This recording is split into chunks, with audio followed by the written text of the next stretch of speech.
Welcome back, everyone, to Global War 1936 and Operation Underworld.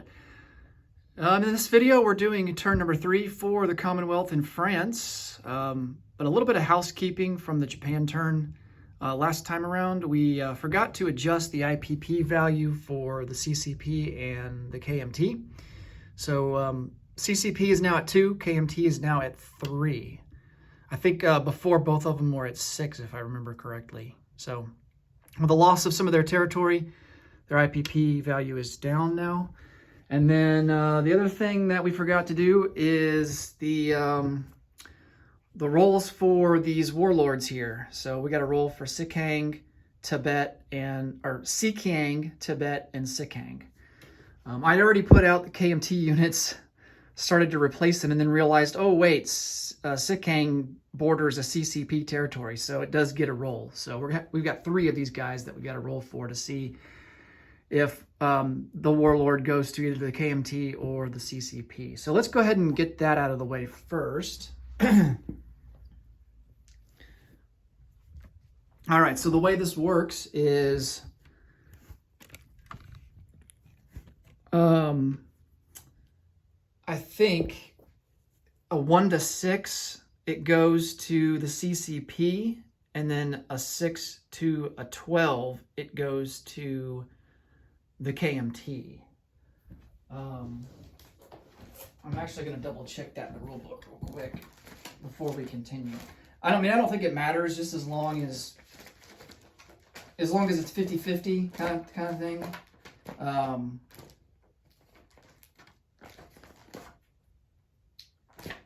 Let's see here. Yeah, 1 to 6, it aligns with the CCP. 7 to 12 aligns with the KMT. All right, so this one's going to be for Sikang. And that goes KMT. Well, I've already got the KMT units out of there, so I guess a good call on that. All right, so for Tibet, let's see who that goes to. And that will go to the CCP. And then for Sikang, they're bordering the Soviet Union. That one will go KMT. All right, so that actually hinders the CCP a little bit because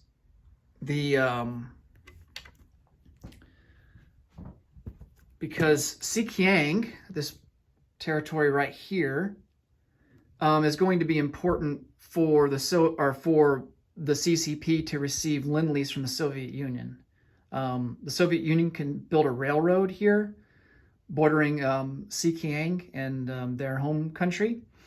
And once they do that, it gives an income bonus to the CCP by $2, and then it also allows the Soviet Union to send lend-lease to the CCP. So the KMT having that is kind of hinders that. So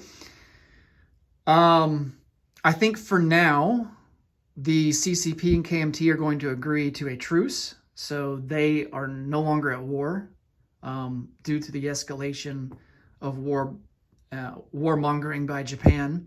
So, but the CCP can break that at any time. But for now, the KMT and the CCP can move units through each other's territories since there is now a truce. So that's kind of how that works. I imagine the CCP is probably going to break that truce at some point so that they can take Sikang from the KMT. But we'll have to see when the right time is to do that. Okay, let me get some roundels out and we can mark those territories accordingly.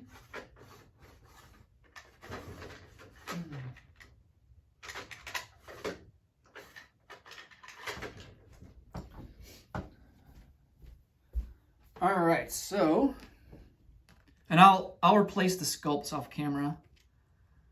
So Sikang goes to the KMT, as does, I think I've already got a roundel out here. That goes KMT, and then Tibet goes CCP.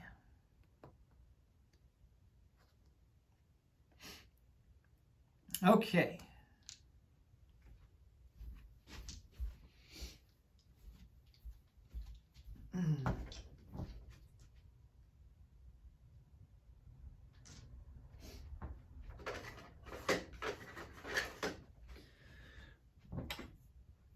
right, so I think that's gonna be it for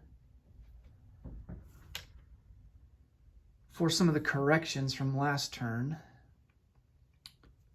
I'm just double checking here to make sure I'm not missing anything. I think we are good to go. Okay, so let's get into the Commonwealth turn. Let's start with technology. So the British have 3 techs that they can conduct. We're going to go for radar, advanced submarine warfare, or anti-sub warfare rather, and then long-range aircraft. And the French are also going to try for radar.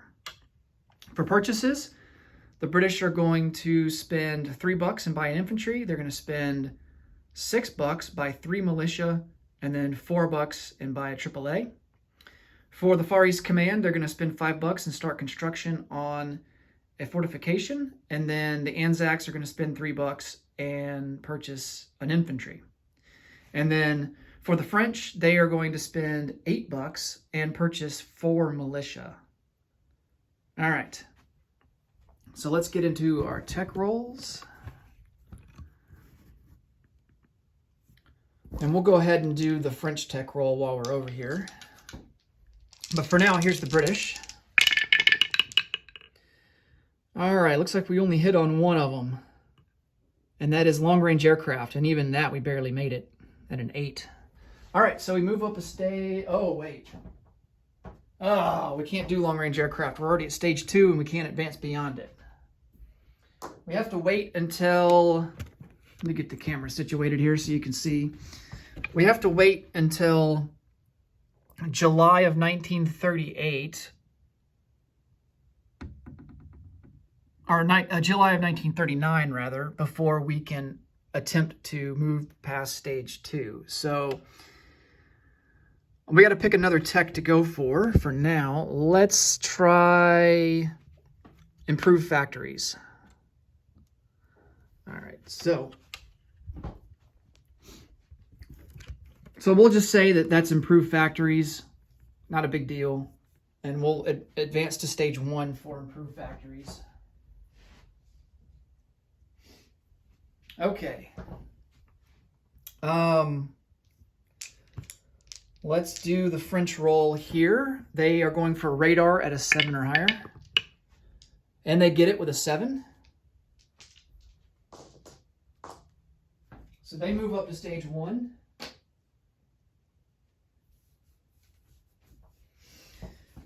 Okay.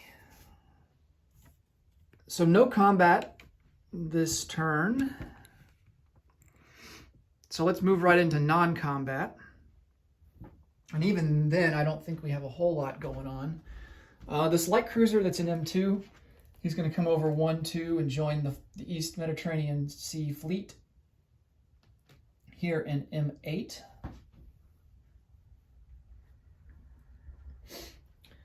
This air transport that's in Lower Egypt, he's going to go and start the journey back to the UK. But he's going to have to make a pit stop in Gibraltar before doing so.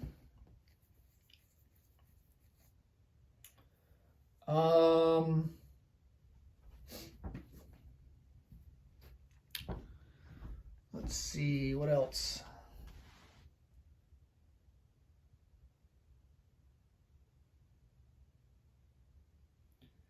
I think that's going to be it.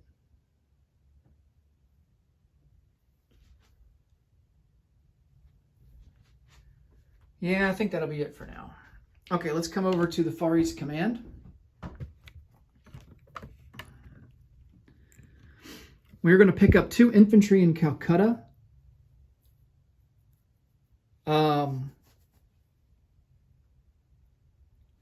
And they are going to go 1-2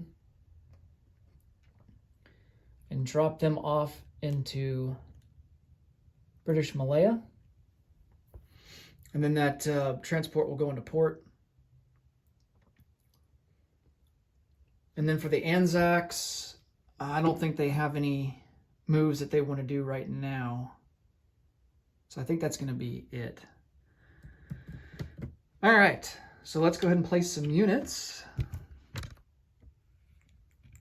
And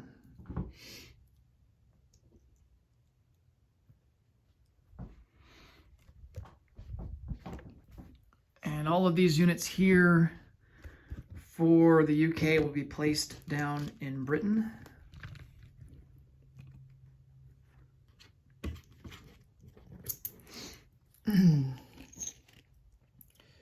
We have 3 militia.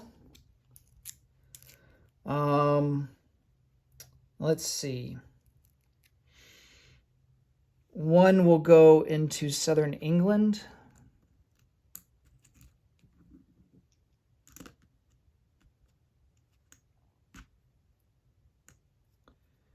And then 2 more will go into London, bringing their total to 3 as well. Infantry will go into London.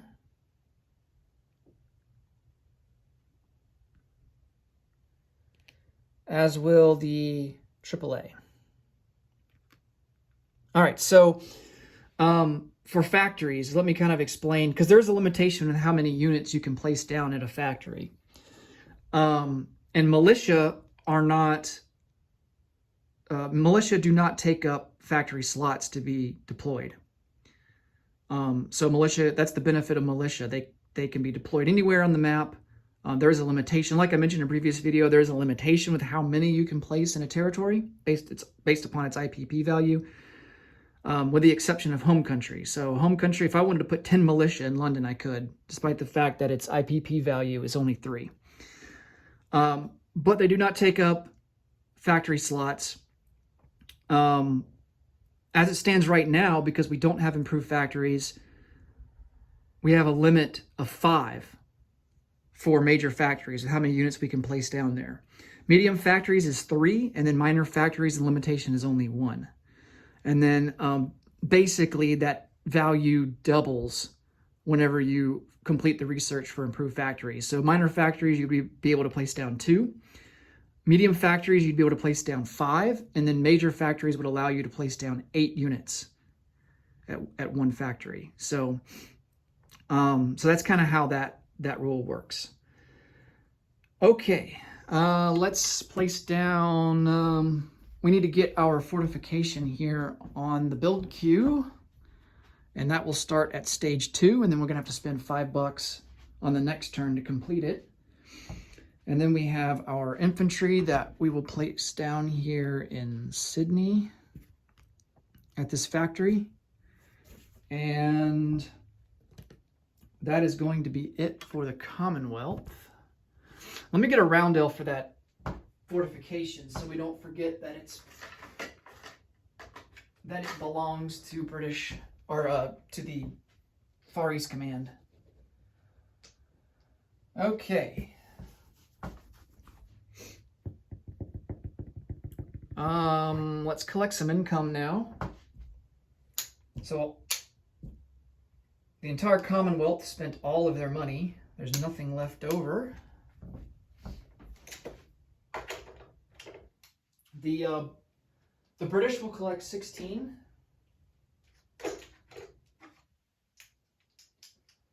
The Far East Command will collect 7. And the Anzacs will collect 5. All right, let's go on to the French. All right, we've already done their technology roll. We've got our purchases lined up. So for no combat this turn, so non-combat, we are going to pick up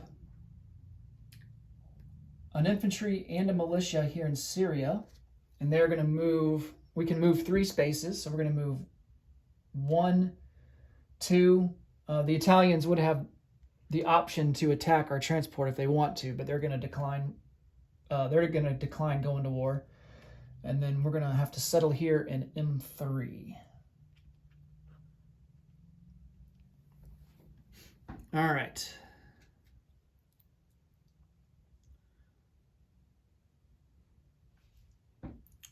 I think that's going to be the only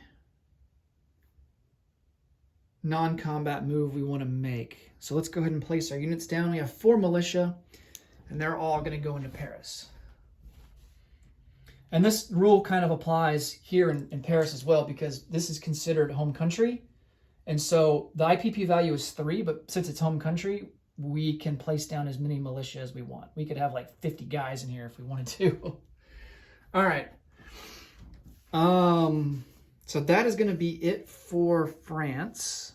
Let's collect some IPP and call it a turn. So we collect $10. We spent all of our money this turn, and so we will have $10 for next turn.